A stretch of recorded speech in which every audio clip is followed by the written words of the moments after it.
Hi guys, అందరూ బాగున్నారు అనుకుంటా. బయట ఎండలు ఎక్కువ ఉన్నాయి, తిరగకండి.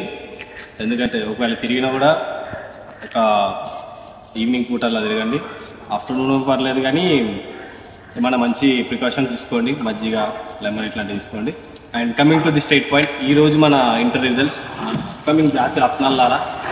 ఏంటంటే ఎగ్జామ్ పోయిందని చెప్పి పాస్ అవ్వలేదు, నేనేం చేయాలా, ఇంటికి వెళ్తే అమ్మ తిడుతుంది, డాడీ తిడుతుంది అని థాట్ మాత్రం పెట్టుకోకండి. ఎందుకంటే పోయింది వదిలేసండి, మీరు అటెండ్ చేశారు, అది మీ ఫస్ట్ ఫెయిల్యూర్, ఇట్స్ సక్సెస్. ఒక్కసారి పోయిందని చెప్పి ఫీల్ అవ్వడం, ఏదో చేసుకోవడం తప్పు. పోయింది అంటే అది ఫస్ట్ సక్సెస్. ఎందుకు పోయింది అనేది కొంచెం వస్తుంది, ఐడియా వస్తుంది.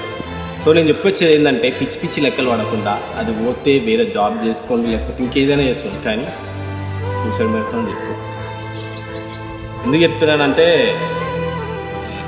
అది కాకపోతే ఏదైనా పని చేసుకోండి, ఒక్కరు పని చేయండి, ఏ పనైనా చేసుకోండి, కానీ మంచిగా ఉంటుంది. మీ మమ్మీ డాడీని బాధ పెట్టకండి, వాళ్ళు చాలా ఫీల్ అవుతారు మీరు ఇలా చేస్తే. ఇంటికి వెళ్ళి ధైర్యంగా చెప్పండి, మమ్మీ పోయింది, ఇన్ని పోయినాయి రాయకుండా. పాస్ అయితే పార్టీ చేసుకోండి, ఫెయిల్ అయితే డబల్ పార్టీ చేసుకోండి, దాంట్లో ఏం ఫరక్ పడదు. Okay, bye.